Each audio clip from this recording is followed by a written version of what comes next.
There's an invisible distance between those who live in the deep layers of existence and those who glide across the surface as if life were just a set of programmed and predictable interactions. It's not a question of moral superiority or arrogant judgment about who's better or worse. It's about vibrational frequency. It's about the way each mind processes the world around it, how it interprets the signals, how it picks up the messages that float invisibly between spoken words and performed gestures. And if you've ever felt like you can't fit into empty conversations about trivialities that don't touch anything real, that every social interaction seems to drain your vital energy in a way that nobody around you can understand, that most people simply don't comprehend the overwhelming intensity with which you feel every emotion and think every thought. Maybe you're one of those rare minds that operates at a level of complexity that few can keep up with without getting completely lost. And the deeper you dive into yourself, the more layers of consciousness you develop and explore, the harder it becomes to find someone who can swim beside you without drowning in the process. Complexity isn't something you consciously chose at some point in life. It's something you've always been from the beginning. It's how you were born, programmed to perceive and process reality. And living this innate complexity in a world that values surface above all else, that rewards those who can remain light and carefree, is carrying an invisible weight that nobody can see or validate, but that you feel in every failed social interaction, in every loaded silence that nobody else notices, in every frustrated attempt to find someone who can actually see you beyond the masks you're forced to wear. Your depth isn't a social defect that needs to be fixed. It never was. But at some point in your journey, you started to firmly believe that it was. Maybe it was when you first realized that you couldn't maintain those seemingly light conversations about trivialities that everyone around you seemed to love and value. When you tried with all your might to get excited about topics that for you were completely empty of meaning and substance, but that made others laugh spontaneously and connect with an ease you could never replicate. When you left social events mentally exhausted to your bones, while everyone around you seemed energized, revitalized, and happy after those same hours of interaction. And that's when you started to deeply blame yourself. You started to think with growing certainty that there was something fundamentally wrong with you, that you were too difficult to be loved, too complicated to be accepted, that you urgently needed to learn to be lighter, simpler, easier to deal with, more palatable for social consumption. But the truth that nobody ever told you clearly is that there's no flaw in you whatsoever. There's nothing broken that needs to be fixed. What exists is a fundamental and irreconcilable frequency incompatibility between you and the overwhelming majority of people. Your mind simply wasn't programmed to function in the superficial mode that society values and rewards. It processes information in multiple overlapping layers simultaneously.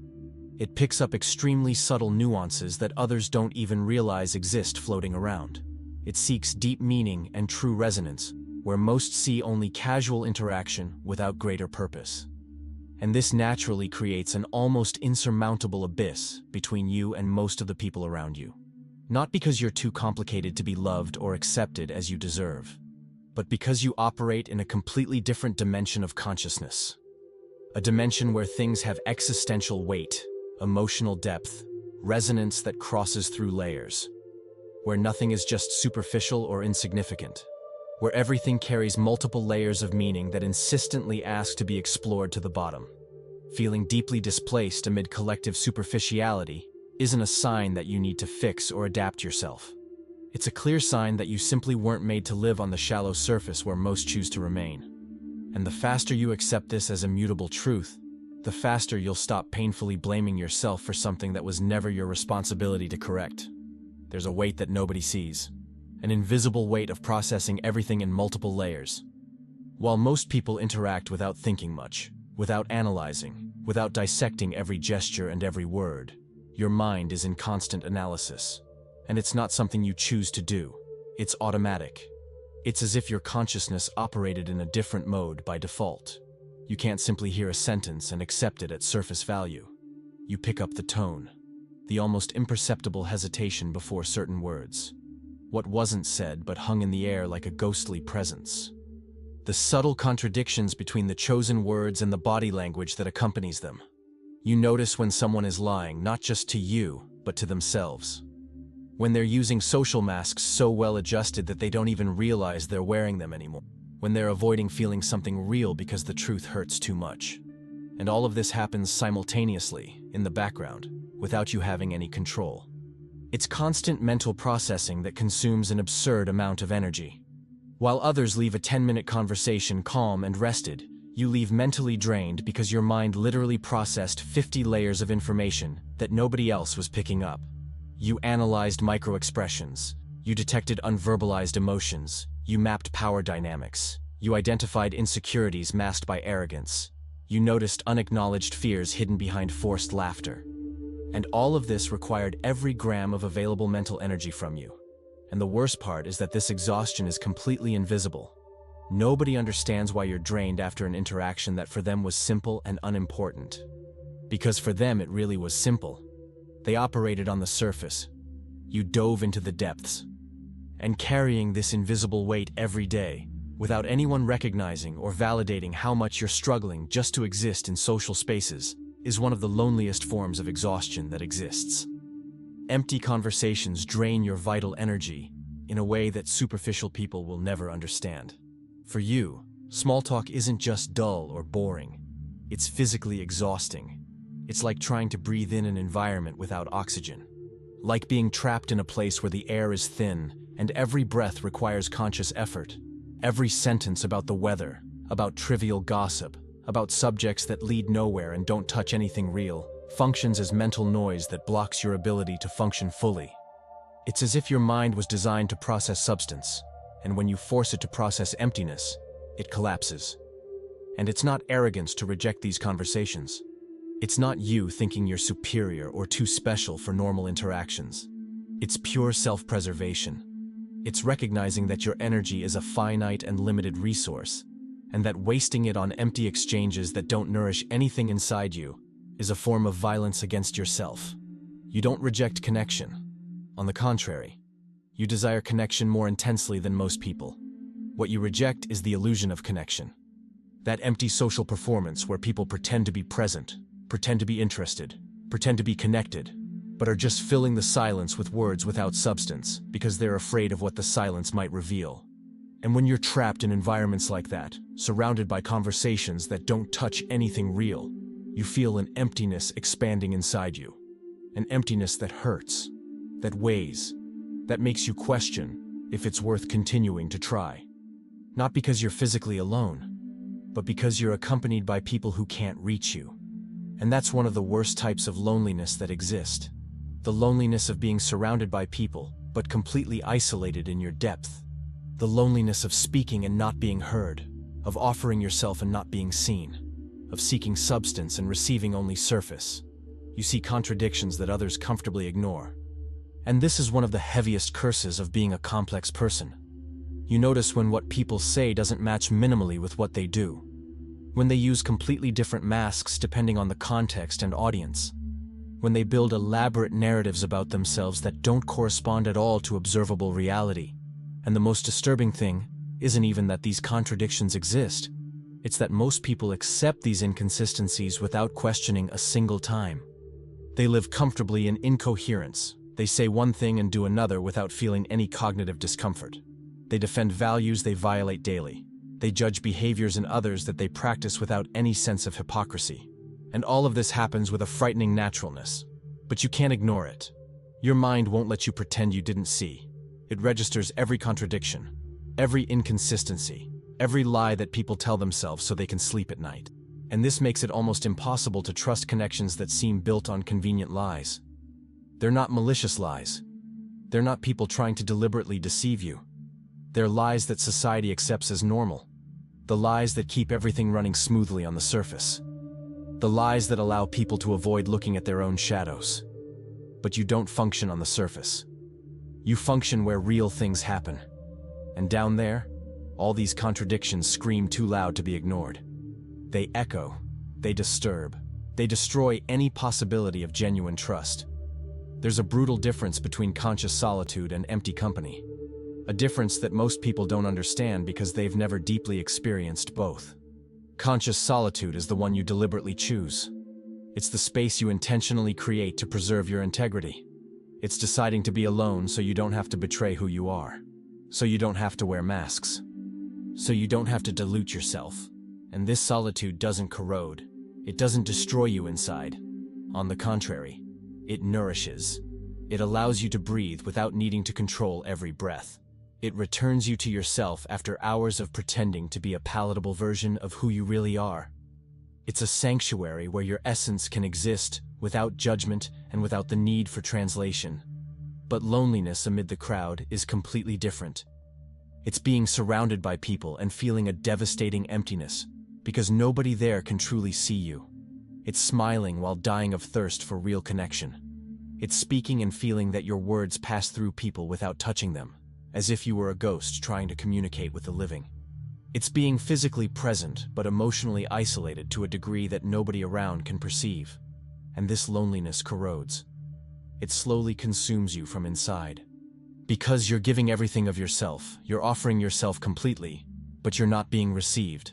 And deep people learn very quickly that it's better to be consciously alone than accompanied by those who can't understand even 10% of who you really are. Because the wrong company doesn't relieve loneliness. It intensifies it. It painfully shows you how disconnected you are from the world around you. Choosing silence over empty conversations isn't pathological isolation. It's not you running away from life or from people. It's emotional wisdom.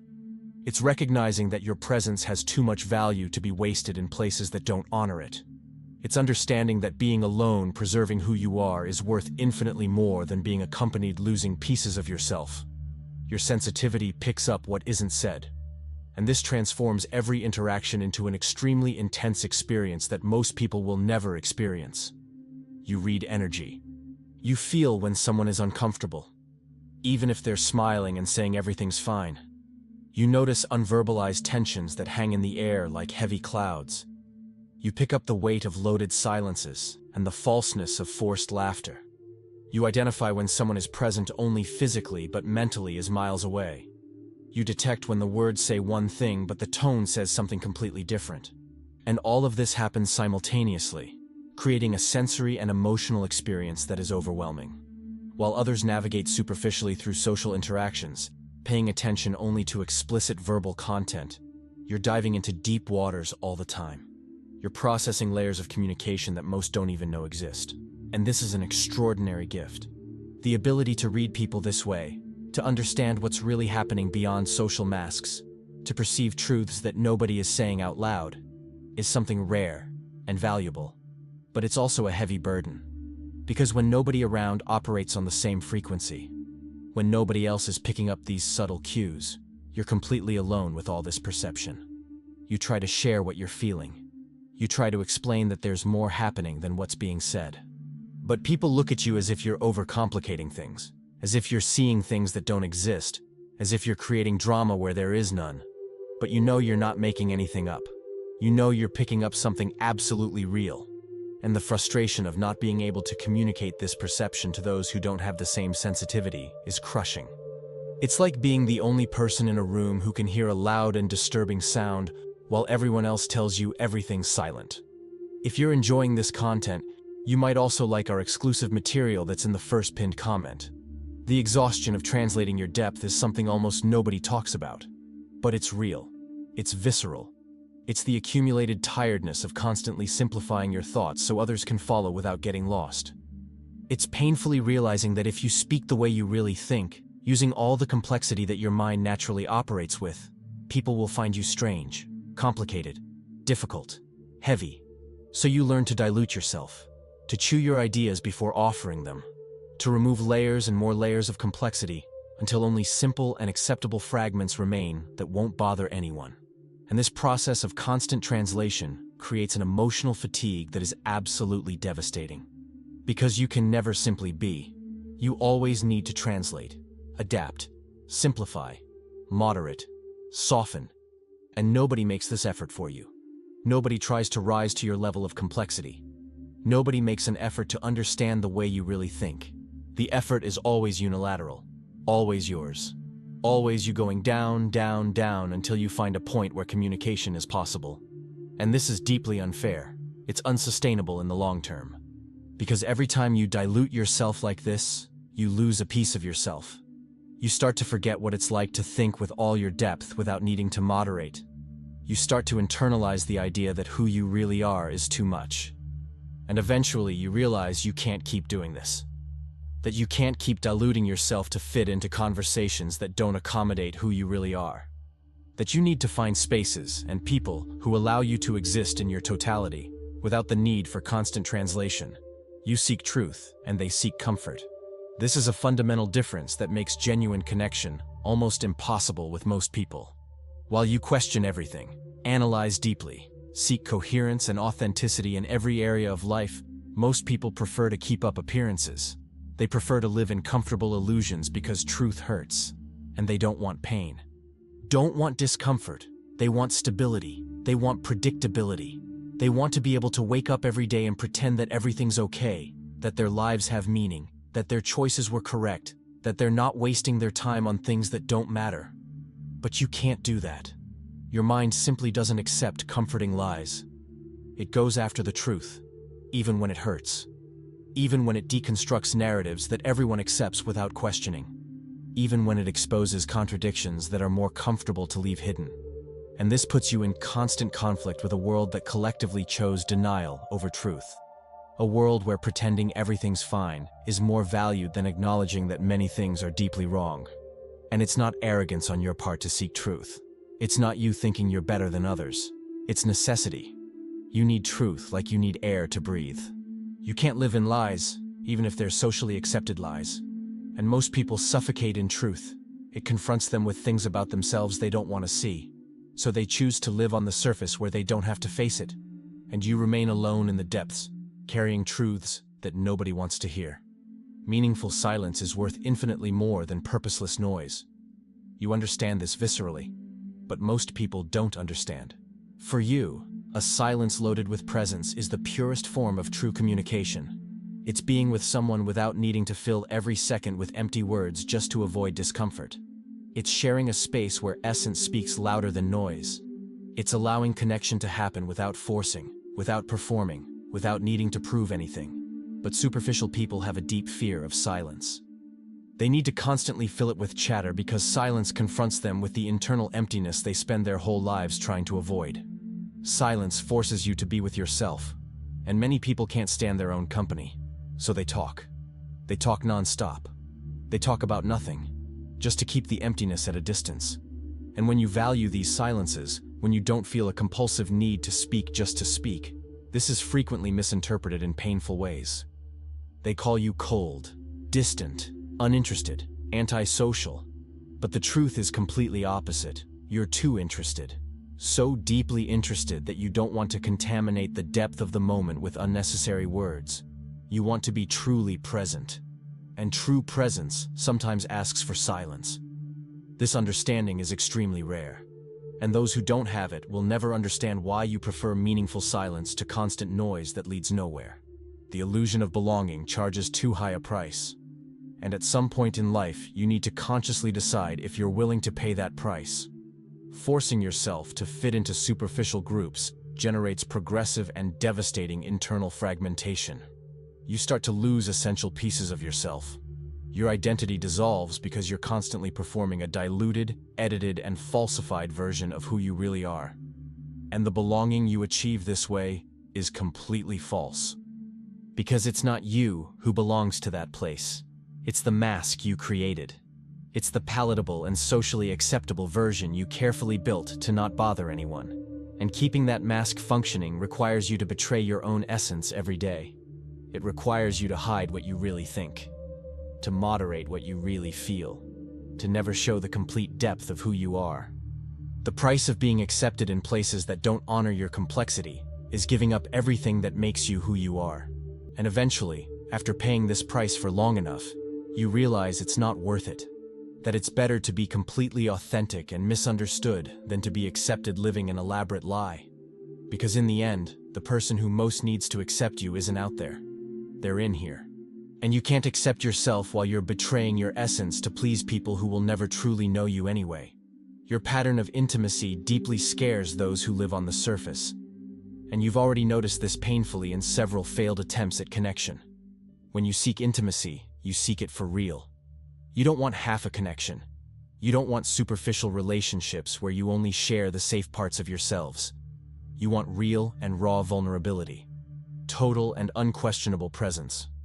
Conversations that go so deep they actually hurt. Looking into eyes and seeing beyond all the masks the person uses to protect themselves. And this absolutely terrifies most people. They're not used to this level of emotional intensity. They've built tall and thick walls around themselves, and you come wanting to tear everything down at once. You come offering a depth they don't even know exists. And instead of receiving this as the gift it is, they push you away. They call you heavy, too intense, complicated, demanding. But the problem isn't you. The problem is that most people have gotten used to superficial relationships where nobody really knows each other, where everyone performs safe and edited versions of themselves, where true vulnerability is seen as weakness and not as courage. And when you show up seeking something real, when you offer yourself completely, you expose the fragility of these false structures. You show that what they call connection is nothing more than physical proximity, without any emotional depth. And they don't want to see this. They don't want to acknowledge that they've spent years building relationships that don't touch anything real. So they push you away. They label you as the problem. And you're alone again? Not because you're inadequate or defective, but because you want too much in a world that's gotten used to accepting very little. You process emotions while they compulsively avoid them. This is another fundamental difference that creates unbridgeable relational abysses. When something difficult happens, you dive deep. You feel the sadness completely, without resisting. You explore the anguish in all its nuances. You don't run from emotional complexity, as if it were an enemy to be avoided. You know that processing is the only real way to cross through and transform. You understand that unprocessed feelings don't disappear. They just hide and grow in the shadows. But most people do exactly the opposite. They run. They frantically distract themselves. They push feelings down with all possible force and pretend everything's fine. And when you try to share your emotional depth with them, when you allow yourself to be vulnerable and show what you're really feeling, they offer you only empty phrases, comforting cliches that mean nothing, superficial solutions to problems that are too deep to have quick fixes, because they simply don't know how to deal with emotional intensity. They never learned. They were taught to repress, to avoid, to pretend. So when you offer true emotional depth, they offer evasion disguised as toxic positivity. And you painfully realize that you're alone, even in your most intense feelings. That there's no space for your emotional complexity in a world that taught people to run from themselves and to be afraid of their own feelings. The rarity of those who can keep up with you isn't pessimism or a negative view of humanity. It's simply statistics. It's objective reality. People who operate in depth are a significant minority. And the deeper you go, the more layers of complexity you develop, the smaller that already small group becomes. It's not sad to acknowledge this. It's realistic. And realism prepares you infinitely better than false hopes or unrealistic expectations about human connection. The truth is that truly deep connections are rare. People who can dive with you into the depths, who aren't afraid of intensity, who value substance over surface, who seek truth over comfort, are extremely difficult to find. And this means you'll spend a lot of time alone. A lot of time feeling like you don't belong anywhere. A lot of time questioning if there's anyone in the world who can understand you. But this rarity shouldn't generate hopelessness. It shouldn't make you give up or settle for superficial connections. It should generate selective patience. It should teach you to deeply value each person who truly resonates with you. Because when you finally find someone who can accompany you in the depths without drowning, you find something absolutely precious. Something that can't be replaced by 1,000 superficial connections.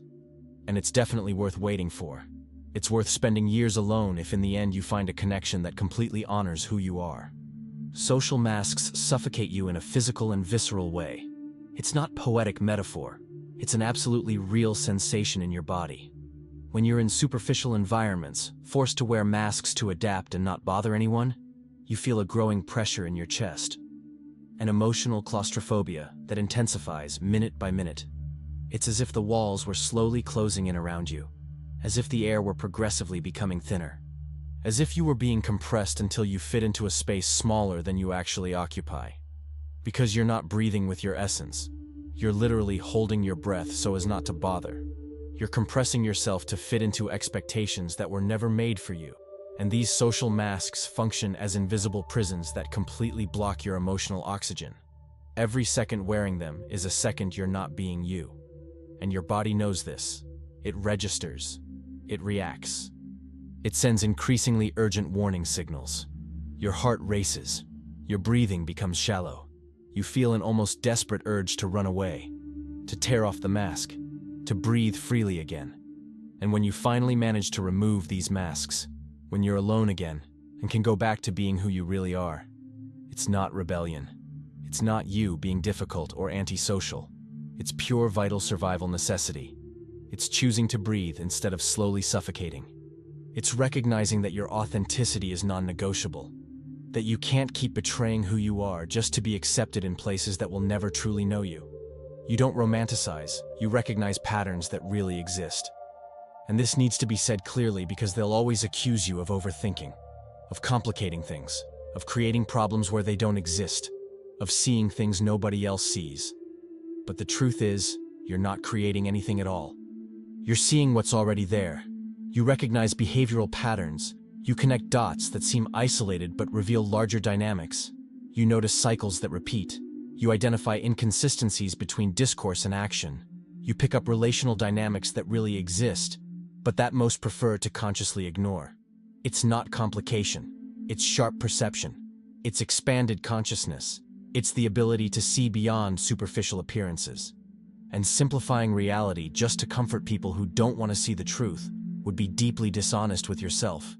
It would be denying what your mind naturally picks up. It would be pretending you're blind when you can see clearly. And you can't do that. Your integrity fundamentally depends on recognizing the truth, even when nobody else wants to see it. Even when it isolates you. Even when it makes you seem difficult. So, when they tell you that you overthink, remember, you think enough to see beyond collective illusions. And that's a rare gift, not a problem that needs to be fixed. Time alone isn't escape from reality. It's essential recalibration. After spending hours forced in superficial environments, you desperately need silence. You need a safe space where you can reorganize all the internal density that was completely scrambled by empty interactions.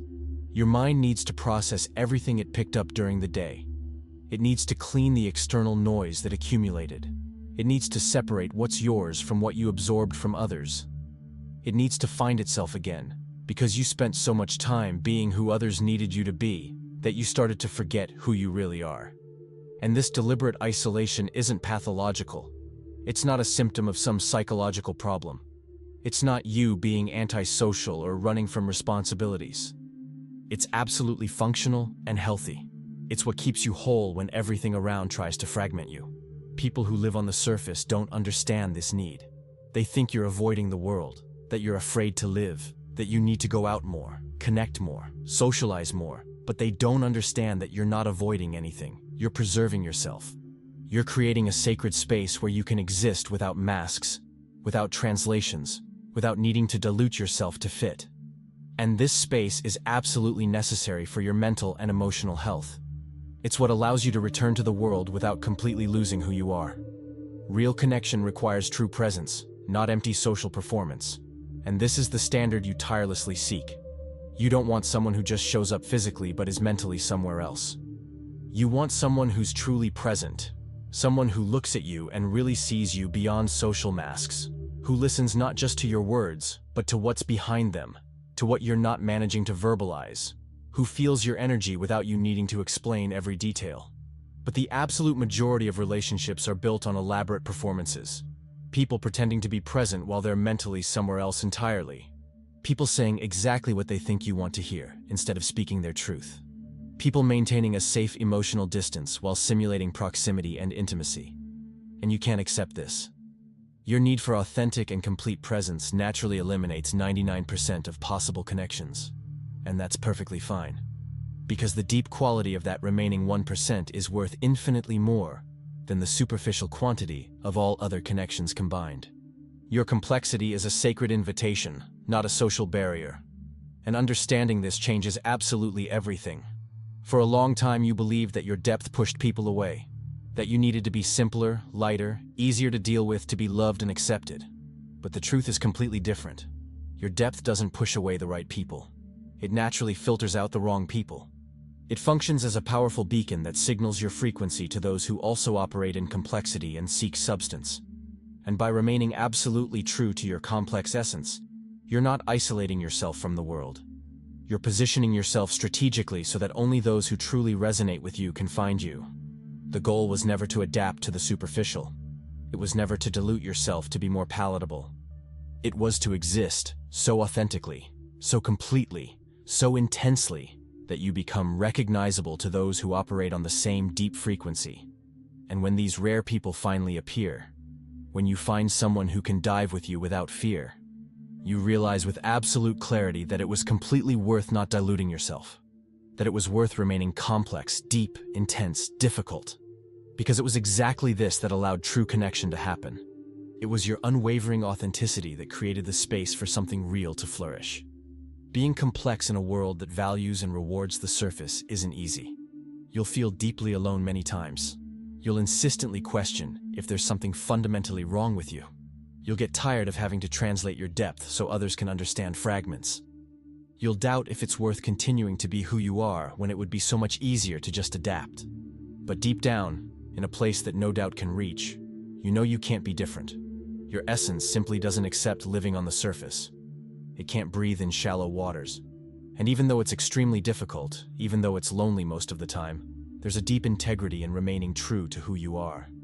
There's an unshakable dignity in refusing masks when everyone around wears them, in choosing truth over comfort when comfort would be much easier, in valuing real connections more than false and empty belonging.